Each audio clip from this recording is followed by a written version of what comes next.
Friends, welcome to this month's This is Crucial conversation. For those of you who are just joining the conversation, This is Crucial is a partnership between First Presbyterian Church of Dallas and First Presbyterian Church of Berkeley, where we gather at virtual table to talk about things that often make us uncomfortable, but things that matter to the core of our being. In this space, it's not about expertise or being right. It's about naming the hard and holy truths that so many of us confront every day with the hopes that it might draw us closer to healing justice and racial equity. And so we are extremely excited. I am very excited about our guest today. Amos. Dr. Christine Hong teaches at Columbia Theological Seminary in Atlanta, Georgia. She's a pastor, an educator, and an activist. She just published a new book, Decolonial Futures, that we will be referring to tonight in our conversation. Charlene's got her copy, Truth. It's a real book right here. Yes. So Christine, welcome. Glad you're here. Thank you for being with us tonight. Thank you for having me. This is so fun to be here and just to have a nice conversation with the both of you. I mean, it doesn't have to be nice, right? Like we can. It's just nice to be together. Yeah. Yeah. No, absolutely. Because if one thing is for certain, Christine, is that you name things clearly without any uncertainty, and you don't back off of the hard stuff. And I think especially within the church context, there is this very earnest and heartfelt desire to have unity and agreement, but we are confronting the reality that our experiences are not united or in agreement, right? And so then everything kind of just explodes in our faces. And so one of the ways that I know, and I won't speak for Amos, that I know that we're experiencing it is around language, even words. The second you say a phrase, either people immediately kind of tune out or get triggered or offended, or we're using different definitions. And so, I mean, the title of your book is Decolonial Futures. And so you use a word that I remember hearing about a lot in history classes, but now it's become a part of just everyday conversation around the effort towards racial equality and anti-racism. And so we're talking about empire, colonialism, decolonization, things like white supremacy. And so I don't even know where to start, but I'm hoping you might be able to help us unpack some of that language. Yeah. And I think unpacking the language is really important because you're right. We don't come from the same place or experience when we're talking about certain phrases. So it is Indigenous Peoples Heritage Month this month here in the United States. And I want to start by saying that how Native and Indigenous people define decolonization means land back.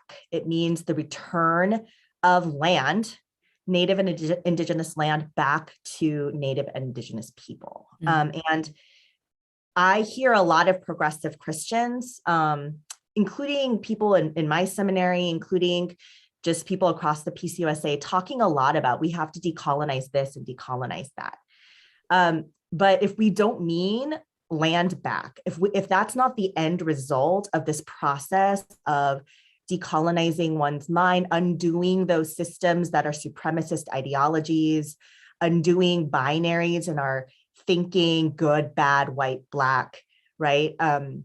Undoing all of that in our minds, in our practice, if that doesn't become eventually the return of land, that's not decolonization. Mm-hmm. So I call the book Decolonial Futures because in speaking to Indigenous scholars, I realized that for many Christians, like this is not where we are wanting to end up. There isn't a desire, even in our churches that are fighting for social justice, to return things back, right? And to sort of say, we're going to end at a deficit, because we have to make things right ultimately. And part of that is also reparations, right, to Black folks in the United States. So reparations on the terms of Black people, right, not on the terms of the institution that is holding that money, right? So a lot of times for me, that means like no strings attached, like so decolonialism and being a decolonized people or a decolonized church is a process of undoing a lot of these things that have been unjust across our history. But we have to think about like, where are we going with this? It can't just be the decolonizing of your language. One of the most insidious things that I have realized about the language of coloniality and decoloniality and empire and all of that is that it's easy for people to learn the language. Institutions can learn the language and fit that language into any new policy that they create, but they can decide not to actually practice what those words mean, right? They can write statements, but they won't actually embody it. And so language is the tip of the iceberg. Learning the language and what it means to the most minoritized people is the most important thing. We cannot redefine what decolonialism means for Indigenous people. Like that just means land back.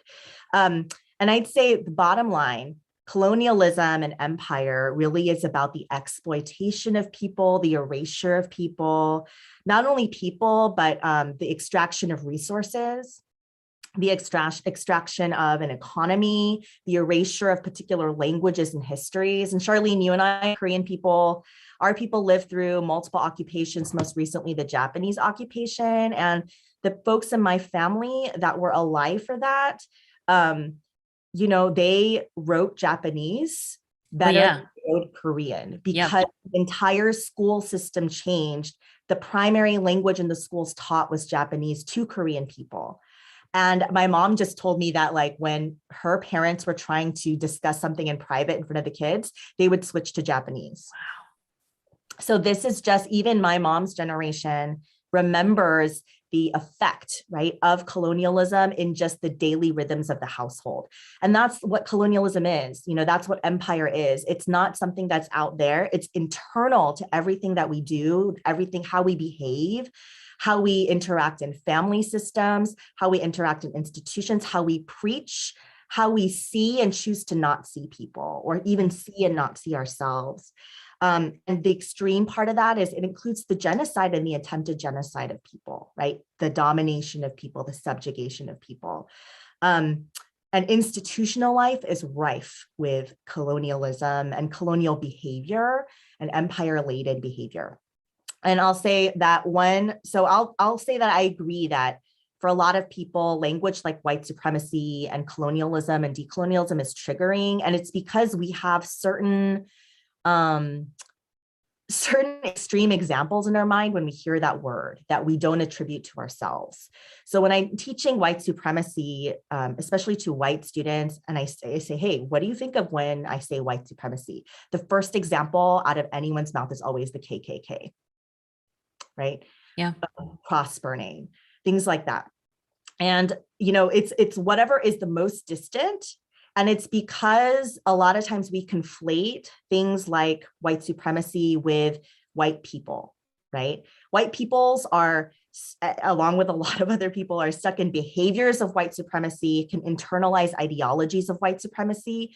But I want to say that just because we're talking about white supremacy doesn't mean we're throwing all the white people away. That's not what we're talking about. We're talking about decolonialization, right?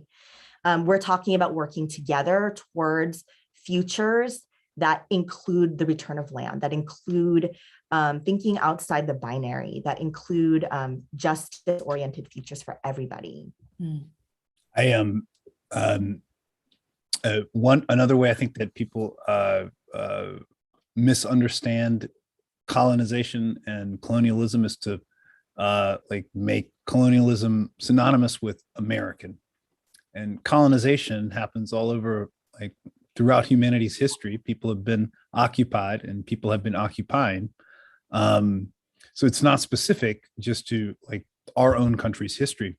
Right now in Ethiopia, we're on the brink of civil war because the Tigrayan people are marching along with now they've combined forces with the Oromo tribe, which is the tribe that I'm a part of, and they're now just 100 or so miles outside the capital of Addis Ababa, and they're fighting for, the Tigrayans are fighting for their liberation. Oromo people are fighting from their liberation. What we are what makes this conflict really hard to understand for us is who are the colonizers, right? Because Ethiopia is a federation, and the government is supposed to be representative of all the people.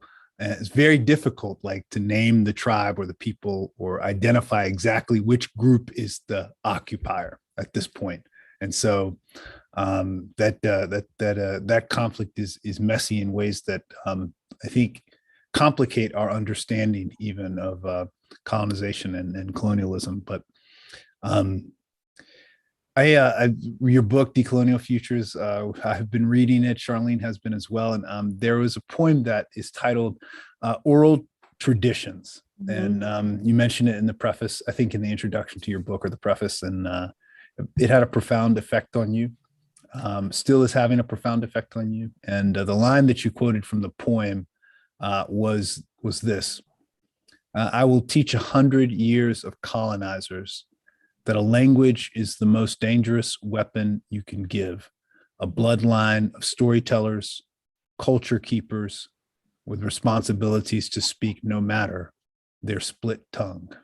Mm-hmm. Mm-hmm. Can you tell us more about why that line inspired you and continues to inspire you? I really encourage everybody. It's the artist is Giles Nutupu and Travis T. And it's on YouTube, so you can look at that. And Giles Nutupu is a oral storyteller and poet, and that's just one of his many amazing poems. But that one really struck me because it came to I first listened to it and saw it performed during a time when I was trying to think, like, I just don't want to teach the curriculum that I'm teaching, the decolonial work that I'm doing, the anti-colonial work that I'm doing in the same way that I was taught, right? This way of, like, I'm just going to lecture to you and you're going to take notes, and then there will be an exam at the end. Because I realized that I actually didn't learn that way at home. I learned through my grandparents telling me stories. I learned by internalizing those stories, like, deep within my bones and just within my body. And those stories really guided, like, everything that I decided to do in life. And it reminded me not only of who I was, but who was going to come after me and who came before me. It connected me to my past and to my future and to the future people. It also reminded me that, I'm somebody's ancestor today. But I have to prepare for that. I want to be a good ancestor. I don't want to be the kind of ancestor that has to be spoken back to. I want to give wisdom even on the other side of life. And that poem really talks about those traditions that are deeper than the colonizers' traditions that are imposed upon a people. So he talks about the split tongue, about, like, learning to code switch and speak and live in one culture, and also honoring one that was attempted to be erased by the culture, the one culture that he's speaking from. So learning to code switch between the colonizer's culture and one's indigenous culture.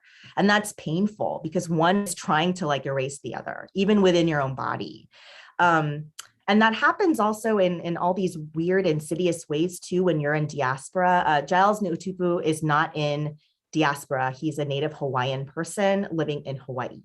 But for me, as a Korean American person, when I go back to Korea or talk to Native Korean people, including people in my family, they have a hard time sometimes accepting me as a Korean person. Totally.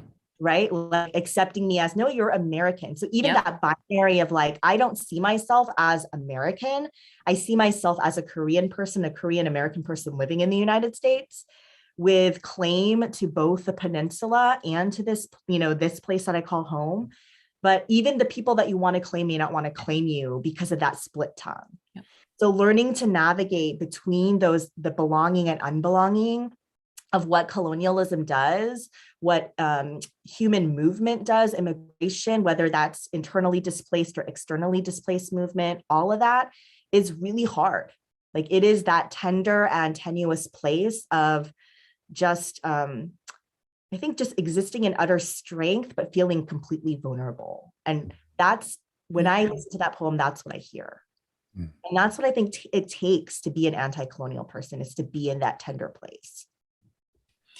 Christine, you're our first Asian American guest, Mhm. our first Asian guest, which I personally am obviously excited about.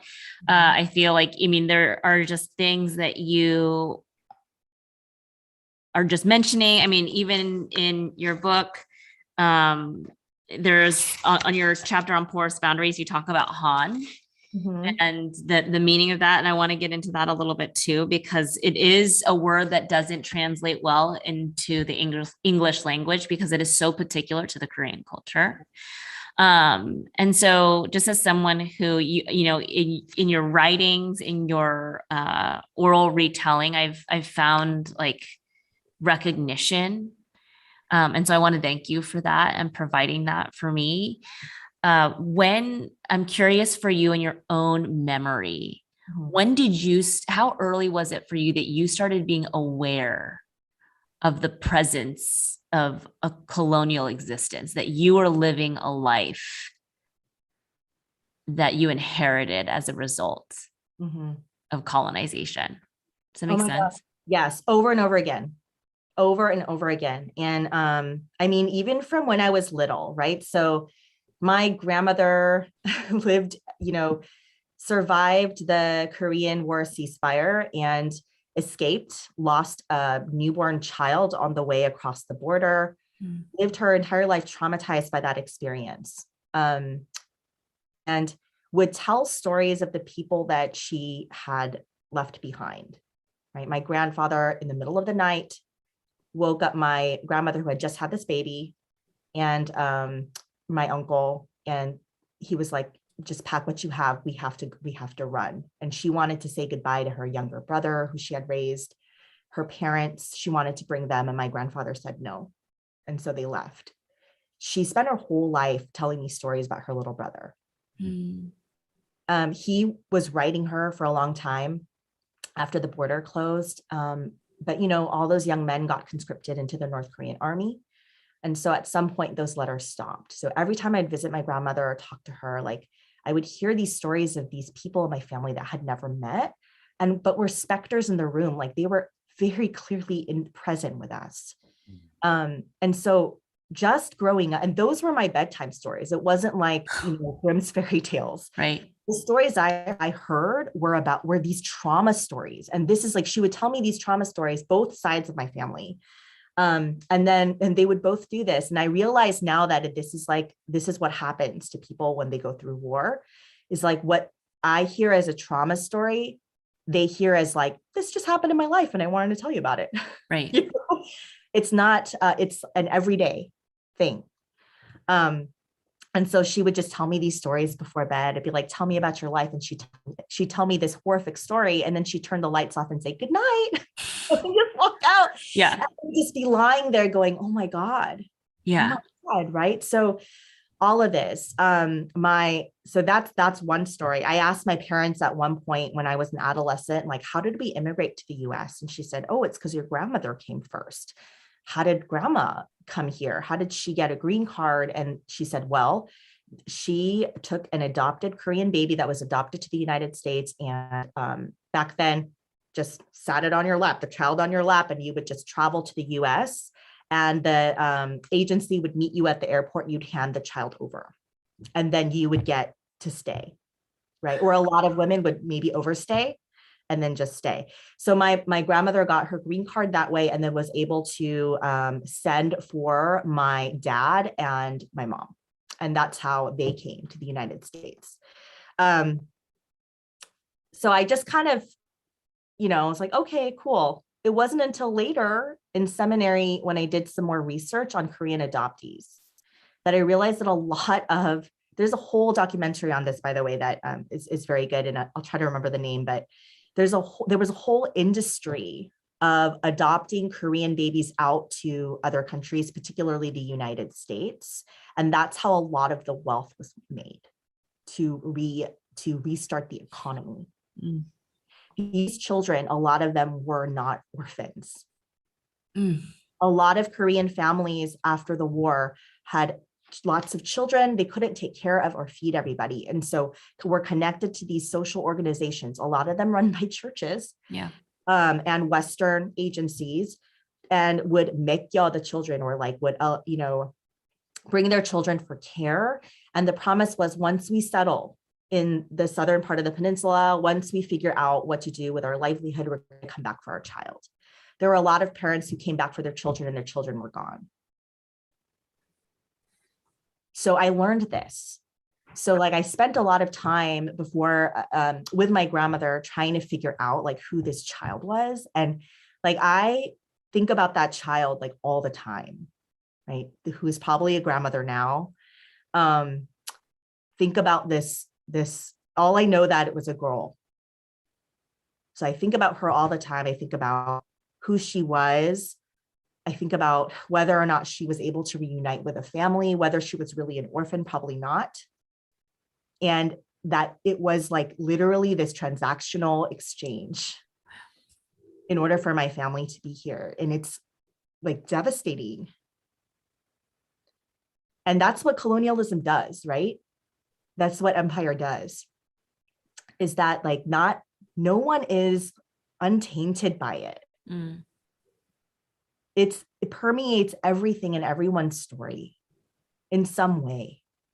So that's why I think like, this is why I say this isn't just about throwing away white people or, it's about, we all need to figure out what our complicity in the story of colonialism is, our complicity in supremacist behavior is, whether it's white supremacist behavior or Christian supremacist behavior, whatever that is, figure that out. And like my colleague Marcia Riggs says, like learn to mitigate that impact. So for me, it's like learning over and over again about, all of these trauma stories and thinking about my work as mitigating the cost and the impact that me just being here made on someone else's life, some other child's life that was born before me. And my grandmother, who has dementia now, has had dementia for about 20 years, like I can't recover those stories anymore. I can't recover any more than I've already recovered information about this baby. But she, like what I remember is her telling me she packed her bag, she showed up at the orphanage, and they handed her this child. They drove her to the airport. That's the story. She had one bag with the child's belongings. I joke around with them. Some of my other immigrant friends, Charlene being one of them, about how it's so hard to get information and stories out of our parents, right? And about like first generation immigrants in Africa. My African friends, we joke around about it and say, oh, that's just an African thing, right? So African parents are so reticent to just tell exactly what happened. They talk about it in like generalities, and there's all this like details left out. I've always thought about it as just like a cultural, like a tick, a feature of just immigrants, or in my case, Africans. But what I hear you saying is that it's like it's indicative of trauma, right? Mm-hmm. The untold stories are too painful to tell them. And so yeah. And I think they get passed down. My mom and I were just talking about this because my 5-year-old has this behavior. This is not a child that lives in scarcity. Let's be clear. Like he's always worried about the scarcity of food. Mm-hmm. And my mom is always like, do you withhold food for something? I'm like, no, he's just growing, he eats a lot. He can eat as much as he wants. We have a very body positive family. He just worries that like we're going to run out. And he's always asking like, is there more?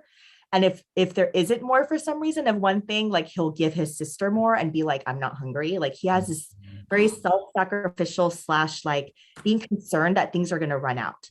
So I really don't know where he got this. And I was talking about it with my mother, and she just looked at me and she's like, some of these things are just like tagunawa is what she said in Korean, which is like you ride it out, like it comes out with you in the womb. Like you exit the womb carrying these things. Wow.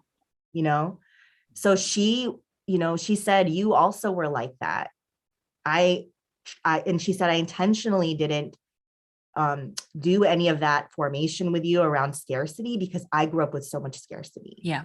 If we had scarcity, I didn't want to, like Amos, like you're telling, I don't want to share the scarcity with you, or the burden of the scarcity. I didn't want you to carry that, but for some reason you internalized it. And she's like, and your son is too. She's like, there are some things that are so painful that if you don't release that han while you're alive, like the next generation, like tagunawa, they're going to come out with it, bearing it. And that's what han is. It's epigenetic. You know, it's part of our DNA in the way that, yeah. Can you explain what han is? So han is a Korean word. It's a Korean word for deep sorrow. Like there's so many different definitions for it, but the way that I define it is like just deep collective sorrow. Like there are no words. And it's like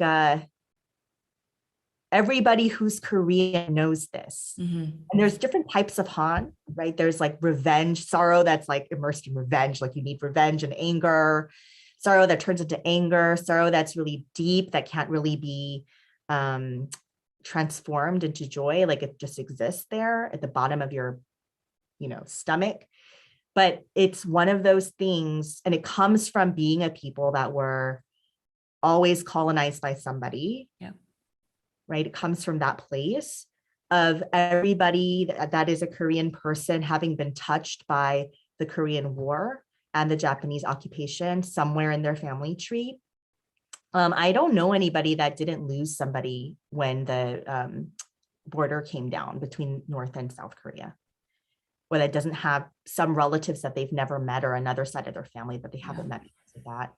So that's han, like this unexplainable sorrow and grief that is, it's like the gnashing of teeth, and it's also rage. The rage that exists. Like when my mom told me like, oh, your son inherited this, like it's epigenetic.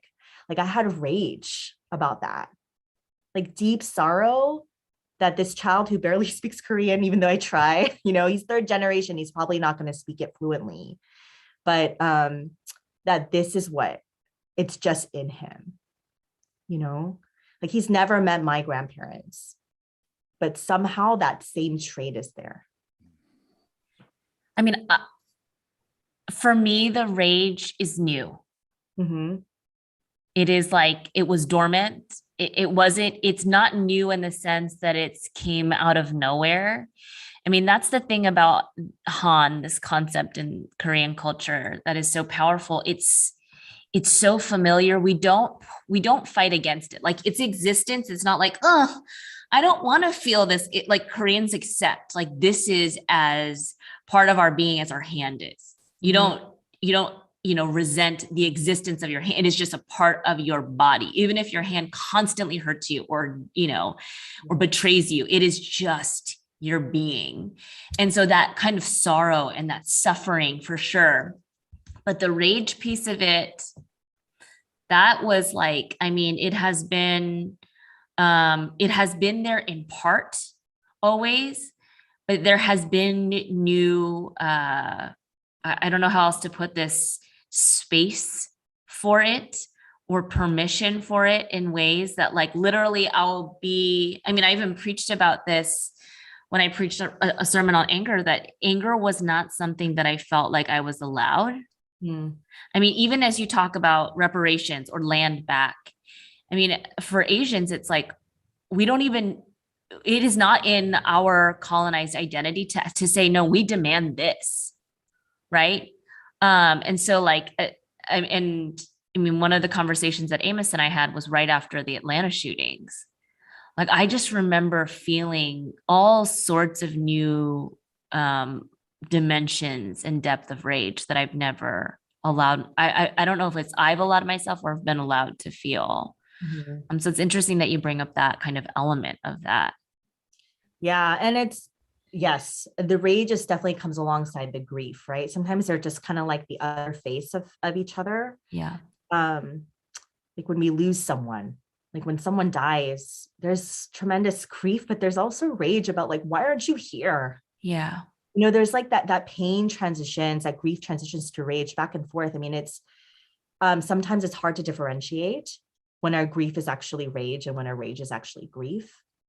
And I find that like with Korean people, that's often the case, right?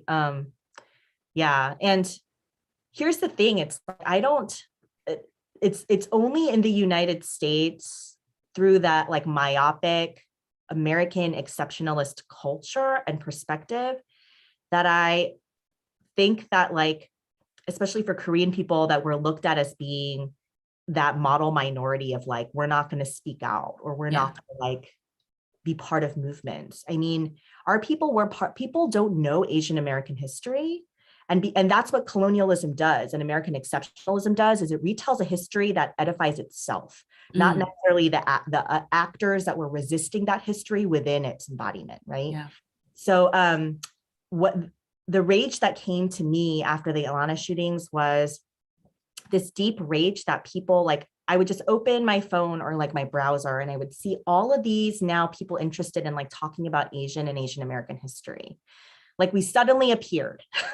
I'm just like, what in the world? Like these are things that we all knew and learned, many of us as Asian and Asian American people in our homes by default, because we were part of it, or our grandparents were part of it, or great grandparents.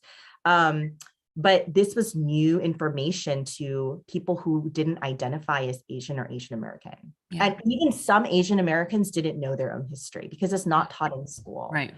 So that's where my rage really was about too, was like, this is not new. Yeah, you can't push a white supremacist stereotype like the model minority myth on a bunch of Asian people that you think identify as Asian, but at the same time, like not know anything about them. Yeah. Like as if we just existed to serve and that's what white or model minority myth does, is that all it does is serve white supremacy. It doesn't serve us, right, as Asian folks. It doesn't serve us. And for Asian people who buy into the model minority, it's because like there are tangible things that they feel they benefit from that. But unless you know, a lot of that is like trying to survive, right? Trying to survive as immigrants, knowing the hardship that you can't, like my grandparents would tell me, this is really terrible, but they would tell me that after the war, and this is, I feel like so much of the trauma that's in Korean American history too, is that they would tell me after the war, sometimes you would just have to, in order to feed your family, turn a blind eye to another family that was starving. Yeah. Like you made choices like that. Yeah. You know, you made choices like that. And that's traumatic in itself, right? So that travels with you to new lands too. I'm not going to look at the pain of another community because I need my family to be able to survive, because our pain is heavy enough. Mm-hmm.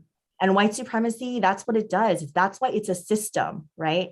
It's a system and structure that divides people of color against each other and pits them against each other. And the question I always ask is like, who benefits from that conflict? Right.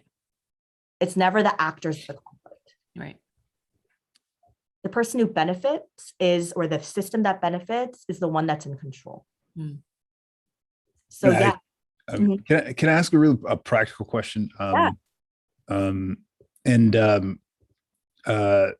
the interest of making us uncomfortable here for a second, I am so one day, you know, my father's going to die, right? And then we'll tell his story in public, you know, and we'll remember him in some communal gathering at his memorial service or whatever. When his story's told, how do we tell it in a way that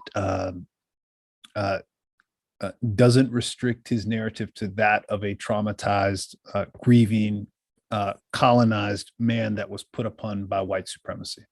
Yeah. Yes. Thank you for asking that. Because that in itself, that narrative that gets laid over all of us that are pushing back against white supremacy often is like, or people, you know, especially BIPOC people, right? That is the narrative that too many of us have internalized as our story. And I think pushing back on that is like, I'm actually writing about this right now because it's just become really important to me. I think we need to tell the stories of how they refused to be identified in that way and what they did with that energy that came from that refusal to create joy in their lives. So the word that I hear thrown around a lot in decolonial, anti-colonial work is like resistance. It's been like a big word the last, I want to say like 10 years, but more than that, but it's actually like in this recent talk in theological education is how do we resist this? How do we resist that? I'm really sick of resistance because all that does is like focus all my energy in trying to like just survive and push back and teach towards people and powers that don't actually want to transform, but are looking to me to force them to change without discomforting them too much. I've realized like resistance is super limited. And one of the ways that I've learned to like take my power back is just to refuse, to say, I'm just not going to help you. I'm just not going to use my life or my energy or my voice to convince you that lives that don't look like you matter, right? That Black lives matter, that Asian people shouldn't be spit on in the street, like that, immigrants, asylum seekers should be able to come safely across the border. Like, I'm not going to spend my energy trying to convince you that that's right. I'm going to spend my energy just refusing that job and doing something for my community, for my family, the people that I'm accountable to, that's going to create joy, because that's power. Joy is power. Right. So I'd say, Amos, like tell stories of like the deep joy of your father. Like, what are the things that gave him that joy? What are the ways that he refused to play into that narrative of like being a trauma-stricken person and instead lived fully? That white supremacy will never understand that because it can't create it. White supremacy cannot create real joy or create anything because it has to take in order to say it created something. It has to steal. It also says it creates joy, but it creates joy in the back of other people's pain. And that's not real joy. So like celebrate that life. Like I really believe that we don't have to tell those trauma stories. And I get really upset when I know organizations or institutions ask me to talk about particular pain, whether from my own life or from like the lives of Korean Americans, but I know deep down that that story is never going to actually transform that institution. It's trauma porn.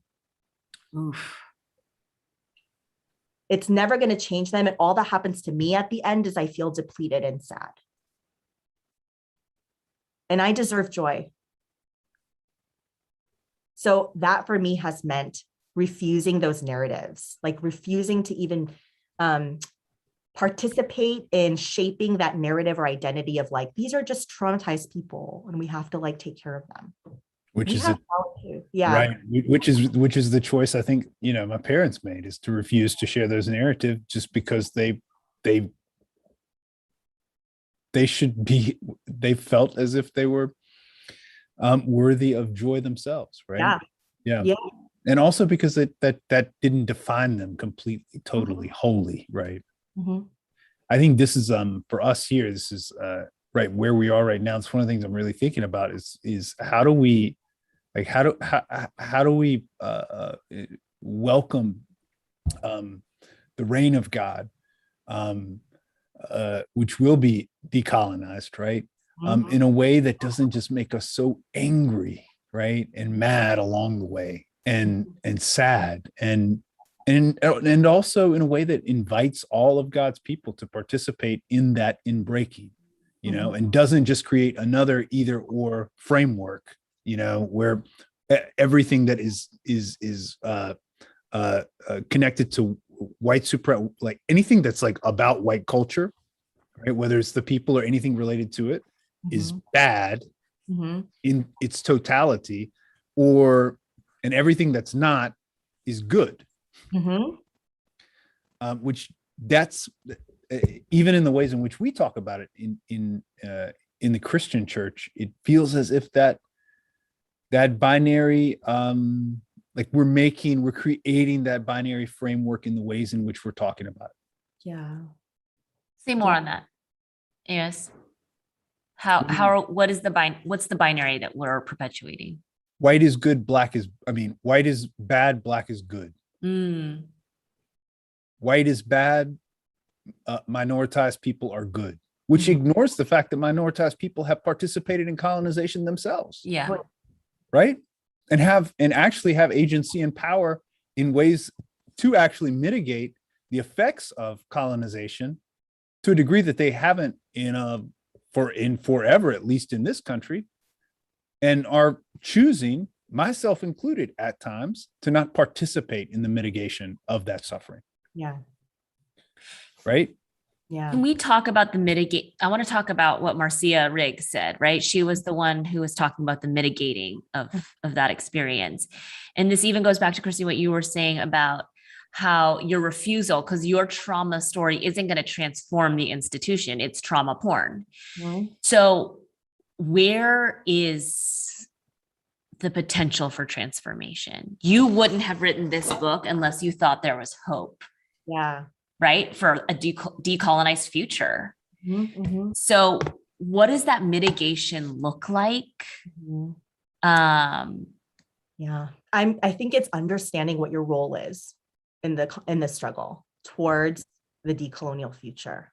Like everyone's role is not the same. Our roles are distinctly different depending on how our complicities are embodied, depending on the ways in which we've been oppressed by certain systems, but also oppressors in other systems, or bystanders, in other systems. So it's really taking a good and honest look at your own life, the own lenses put upon you by white supremacy, and looking at the lenses that you look at other people at through white supremacy. So we all have, we look at each other through that lens.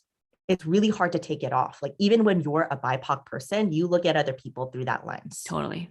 Right? So it's hard to acknowledge that and see that. It's in becoming aware that you're using those lenses and they come from very specific experiences and teachings and people that we're able to say, enough, let's do something different. If people don't come to an understanding of like the way that they've been formed, how are they supposed, if they don't know their malformation, how are they supposed to form positively toward anything? Right? Like understand what your malformations are. And it's never too late to engage in the reformation, right, of your person, because that's important and crucial to the mitigation of coloniality in the whole world, right? Not just in your life or in the life of your community. Like it's going to take everybody. So I think for sure, one of the ways that I look at this is that it's never going to be the one church leading the way. The one did not. I know we like to think as Presbyterians like we're leading the way, but you have to stop thinking that way, right? It's not just going to be us. We all have to kind of be in it together. And in some ways, we have to slow down to let people come alongside. We all have different roles. Some people, for me as a teacher, I really see my role as like not only envisioning the possible future of a decolonial future, and like working myself out of a job, right? But also to, as a teacher, slow down and make sure people can come along, that we're not leaving people behind. Some people I just want to leave behind, I'll be honest. But, that's not, as a teacher, you want to bring your whole class, right? You want to bring everybody along. And then there are other roles for that too. Some of my students are white students that are going to go back to white-centered communities with affluence. And their role is to go back to those communities and challenge those communities in their own being, not to just bring in BIPOC people to challenge them once in a while, but to challenge them like in the pulpit, right? Through the teaching of scripture, through the way that they reconfigure the understanding of outreach and mission, through community work and community organizing. I think every pastor has to be a community organizer now. Yep. You can't ignore that. Like that is the work of the faithful, right? You have to do that. So I'm training my students to do that. Like I'm teaching them to do that. Like this is not the work of, just this one organization. Like you have to be there and have your presence be known. You have to go to the polls too. Yeah. Be a poll chaplain, like be visible in this work. Don't just stand behind the pulpit. Because how often do people remember what we preach week to week? Everybody remembers. Everybody remembers your service. Yeah. But it's like they're going to remember if you showed up in the place, right, that matter to them outside of the church. Like, this is our work. So all of our roles are different. I'm not going to send I'm not going to tell my queer students to go to spaces that are not affirming of them to prove that they have a right to exist. That's not their role.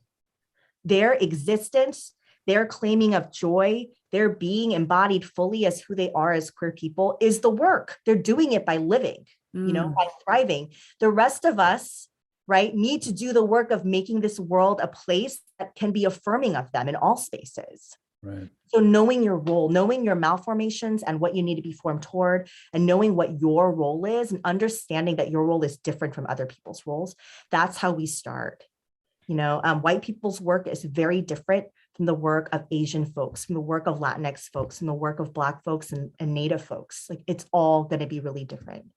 And a lot of our work is not just pushing back against whiteness, but pushing back against the supremacy culture that we impose on each other in BIPOC communities too. Yeah. All the time, right?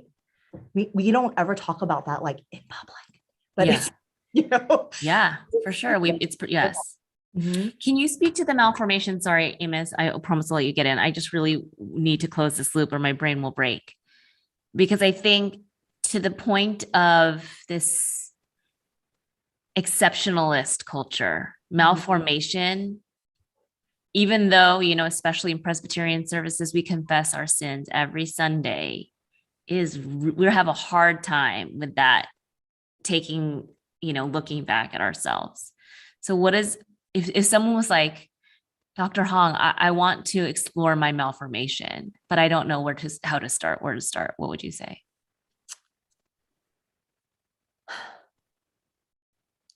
I'd say, what are the beliefs that you hold so dear, like the values of your theology, right? That you hold so dear to you that are explicitly bringing pain to a neighbor.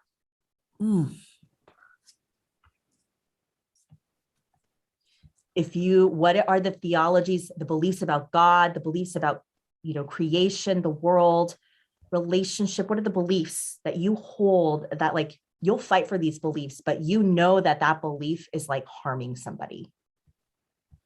Look at that. Look at the pain. Look at that pain, right? That's what I would say is, like, look at that pain point. What does that mean? That you would hold, like, that it is more important to hold that belief and whatever experience you have around that one belief than look at the pain you're causing somebody else. And by pain, I don't mean like, oh, it hurt me to talk about white supremacy, right? As a white person, that's not the kind of pain I'm talking about. I'm talking about the pain that is like knowing that somebody's belief when someone looks at you through this one theological understanding and belief that you are no longer human, or that you can no longer be fully yourself as God created you to be when you look at this person through that lens, and this person knows it. Right? It's that violence of like dehumanization. And what is it about that belief that makes that holier than that person's life? And that's like literally what I say in class, because we have these conversations in seminary. Thank goodness, because you're going to have it in your congregation, in your neighborhood. So, yeah. That this is not a question, it's just me trying to say something, but and see if you react. The word humility has been ringing in my head. It's been echoing for me for a couple of several months now. In this context right here with the conversation we're having, I think about humility in the way the church sees itself, and as the hands and feet of Jesus. Without also acknowledging that to embody Jesus in this world right now also means that you will be colonized by empire and crucified and die, right? Mm-hmm. Like so I even Jesus needed John the Baptist, right? Yeah. Somebody to prepare the way, to go before or go ahead or come alongside, to interpret and translate, right? The events that were happening, the person that was coming, the future that was like breaking in. Yeah. I wonder, like, if that, for me, I'm trying hard to embrace that, like the imagery, the symbol, the person of John the Baptist and his work as essential in the same way that being the hands and feet of Christ and being willing to sacrifice, you know, your own body for the sake of God's human family. Then it all kind of breaks down, because John the Baptist got beheaded as well, right? So at the end, he didn't get to see, though, right, what happened to the man that he was preparing the way for. And I think that's it's humbling to acknowledge, right, that we're probably not going to see the full mitigation of suffering because of colonization. Yeah. But it's also freeing. It's liberating to say, like, we don't have to get it all done in our lifetime. Mm-hmm. I mean, even the word mitigating is pretty humbling, right? It is not per our usual desire to have triumphant language, right? Like the way we talk about the throne of God, that very kind of royal king, conqueror, da da da da. Mitigating, it feels like, oh, that's it, that's all, as opposed to eradicating, solving, beating, victorious, all that kind of stuff. And so that's why, like, when you said that Marcia offered you this, I was taken aback for a second. Mm-hmm. Yeah. And another way to think about it is, like, another way that I have talked about it is to talk about just reducing harm, like harm reduction. So harm is everywhere. Conflict is everywhere. So how do you use your presence and embodiment as an anti-colonial actor, wherever you are, to reduce harm, to reduce the amount of harm that people might experience where they are? And this is what happens when our church is full of people of difference, right? Like, I would hope that, I'm more scared of churches that everyone is like so like-minded and there's no difference in thought than I am of churches that are full of difference in thought. It's because if you're full of difference in thought, people are talking to each other about difficult things, hopefully, right? Because that's just the way that they hold their values and live their lives. Conflict is gonna surface, right? And so those conversations need to be had, or things are going to fall apart really fast, or it's going to be really fake and not that joyful of a place to be. It's in the places that are everyone is so like-minded and agrees, that difference actually has a really hard time emerging. Any difference of thought, right? And it's the emergence of the difference of thought that creates the catalyst for transformation towards something better. When we're all the same, is there any need to change anything that we do or the way that we are? No. But if people can talk about, like, the harm that they're experiencing and talk to each other about, like, you could do this to mitigate or to reduce the harm that's coming to me through this. What are things that you can do? I mean, we actually collectively work towards a better design of being together and living together. So like Ibu Patel said one time, like, the most toxic environment to be in for people of faith is a cocktail party of like-minded people. And like in interfaith work, which is the thing that I'm really invested in, as just being one way to create transformation, like in communities and on the ground, I find actually that it's the evangelical Christians that are really good at coming to the interfaith tables. Because they are, and it surprises a lot of people, like, what do you mean, right? Because we think about evangelicalism in the progressive world as being very exclusionary theologically. But the thing about evangelicals and interfaith spaces is that they're very clear about their beliefs around salvation. They're not going to hide that. That's just what they believe. And so they fully engage. They're not trying to feel sad or embarrassed about, like, their theology, right? They're like, this is what I believe. Oh yeah, I've done progressive multi-faith conversations where it's like we're all saying the same thing. Yes. It's really cool. It's really amazing, right? So I'm always like, don't count out the evangelicals, right? You can't, because they are actually practicing a particular way of being in religious difference Yeah. that is actually more productive than the ways that liberals are actually practicing it. Yeah. Right? We can't talk about ourselves at all. That's a good point. So difference, like sometimes really stark difference, is the thing that catalyzes real transformation. Hmm. So then I have a question for both of you, or maybe before all of us. I feel like we're at such a time where we're seeing that, where people are really are limiting themselves to spaces where, whether it's on political lines, on social issue lines, we've become so terrified and fragile to be in conversation with someone who doesn't agree with us. Mm-hmm. What drives that?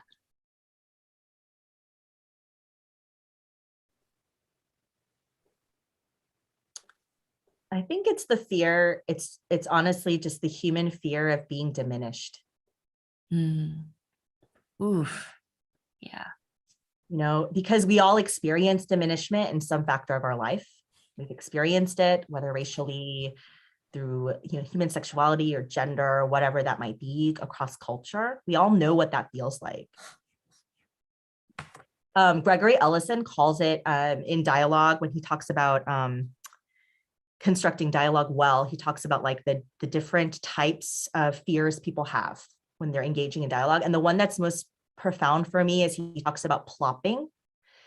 So he talks about like somebody who's in a space that's like really vulnerable, and they share like a really intimate story from their life, and the people around them don't know what to do with that intimacy. They don't know what to do with that story that was hard to receive, and so they just ignore it.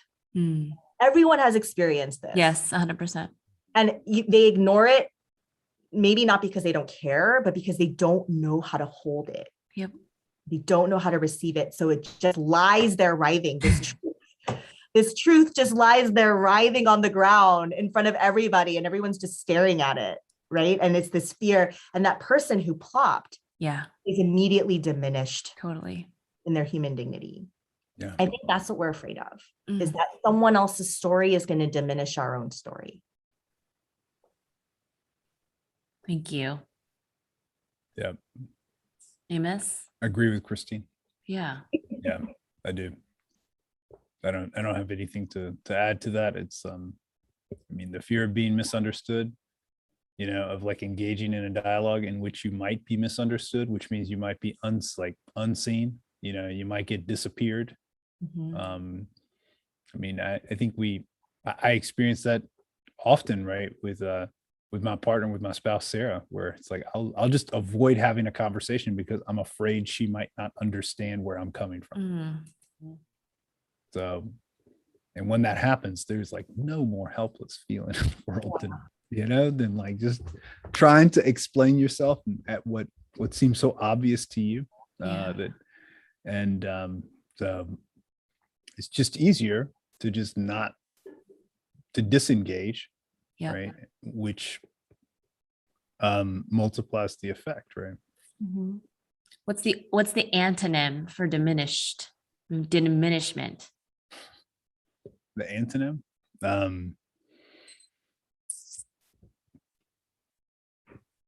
I just had it.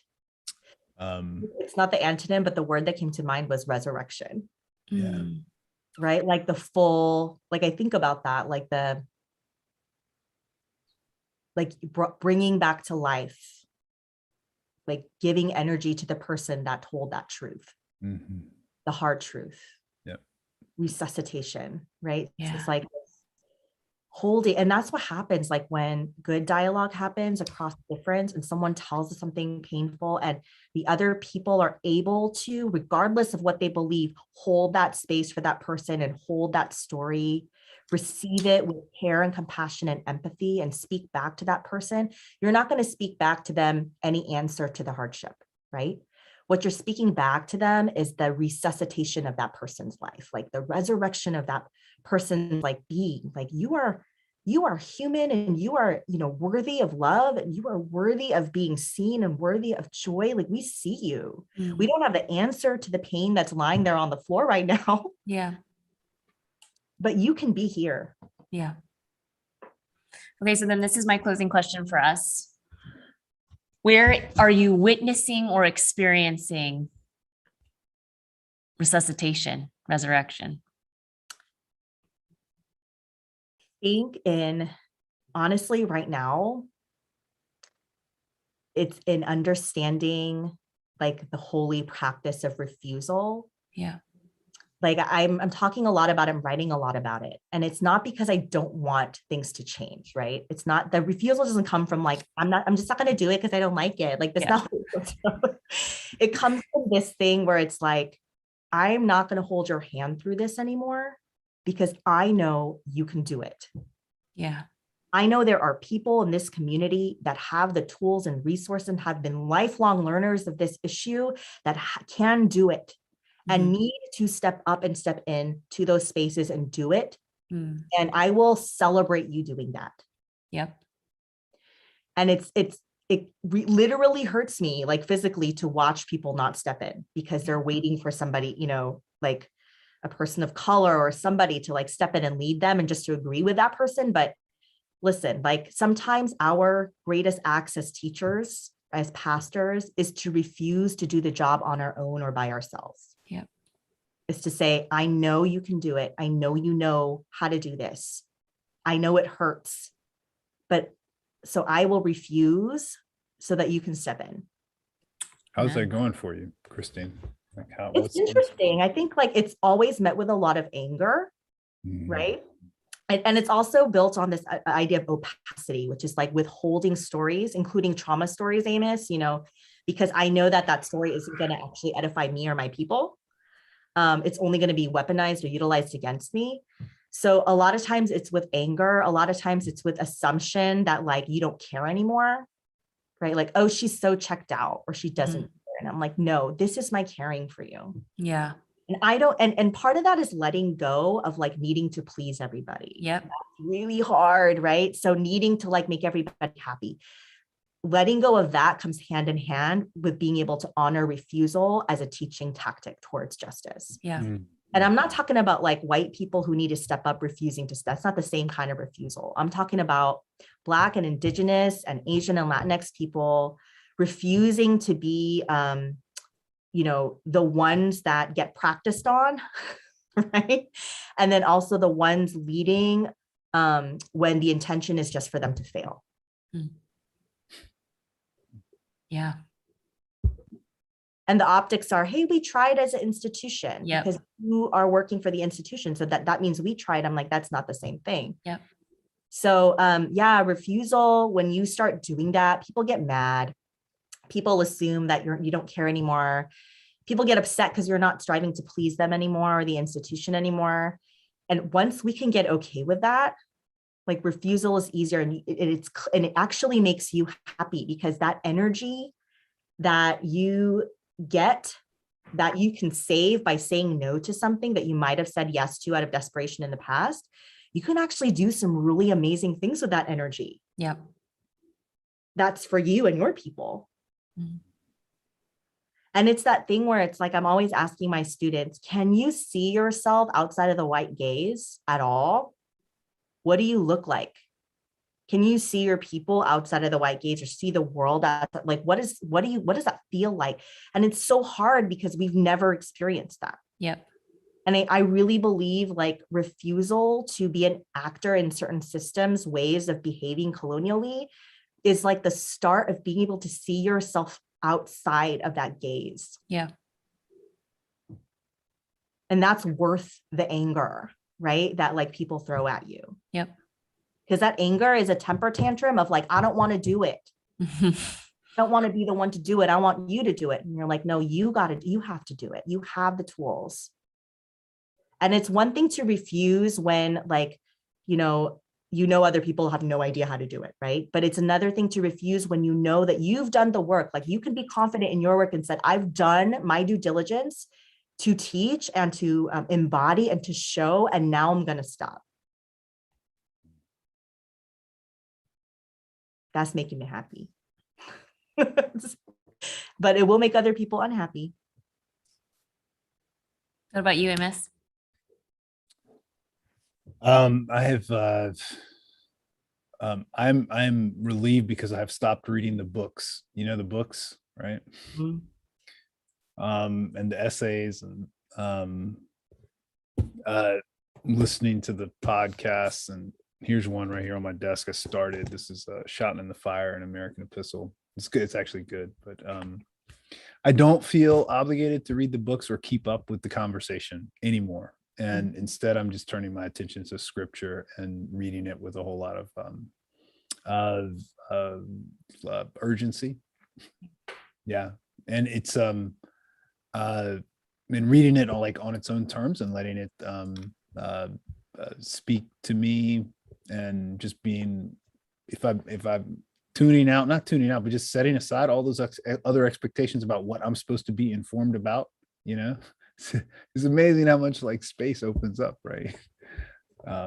Yeah. I'm kind of just, I quit on the whole racial equity, like industrial like complex, that's around that with all the publishing. And so I'll get, I don't feel that burden anymore. It's really actually kind of liberating. So it is, because you're owning, like, you're doing that work by being who you are. I know. I was like, I read enough of them, and I was just like, man, Yeah. I kind of already know all the stuff, Yeah. Yeah. So What about you, Charlene? I will admit freely to you, Christine, that after our initial conversation around preparing for this, and you posed that very question you posed to your students about, what is it like to exist outside of the white gaze? That question rocked me. And I would say it's a question that I think has been rocking me even before you asked it, but I didn't know exactly what I was wrestling with. And so my answer is very similar to yours. It's about, it's an incident of refusal. And actually it is around preaching, preaching not at the frequency or the clip or even the style that I think is expected of a senior pastor of a tall steeple church. And so not doing it, not preaching, 48 Sundays a year. We even did this panel event where all the pastors got to talk about our feelings about preaching and our approach. And someone afterwards told me, they're like, someone's reaction or perception after that panel event is that you don't like preaching. And I was like, okay, well, first tell me to my face. Okay. A, that, and B, preaching is a horrible activity. It's gut-wrenching, heart-wrenching every week. None of the prophets said, yay, God, thank you for choosing me to speak truth in hard spaces.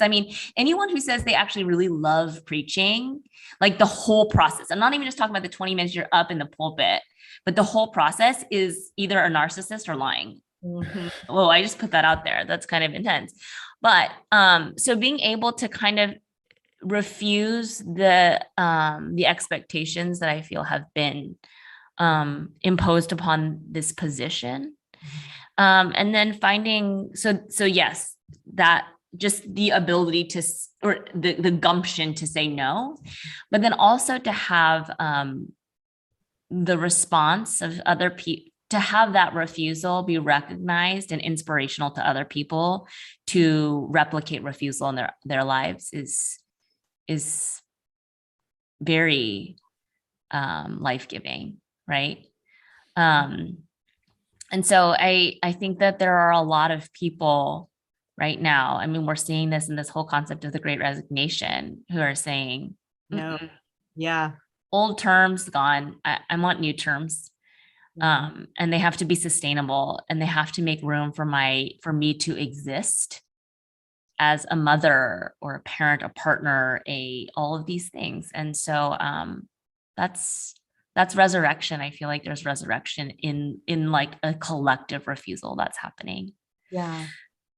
So part and parcel to the refusal, actually, in closing, is that This is Crucial is not having a December episode, folks. We're going to just lean into Advent. Amos and I are pastors and preachers, and we want to be able to invest in our communities. And, there was a point where we're like, okay, we need a December guest. We need a December guest. And like, why? Let's give ourselves a month to be very rooted in the spaces that we're in and resume this conversation in January. So that is the schedule that lies before us. But Christine, I mean, I am so appreciative of you. Your work ministers and pastors and pushes me in so many ways. So thank you so much for gracing us with your wisdom and experience. Thanks for, allowing me to be in this space with you. And, I admire you both so much. So I love that we got to reconvene in this other chapter of our lives. Yeah, absolutely. Absolutely. All right, folks, thank you for tuning in with us today. We will see you all in January. A special shout out to our discussion leaders and discussion members in our This is Crucial groups. Keep the conversation going and keep on, talking about the things that are not easy, but hard, and that will push us to the transformation that Christine was talking about. Amos, anything else? Nope. Thank you, Charlene. Bye, All right, Christine. thanks, friends.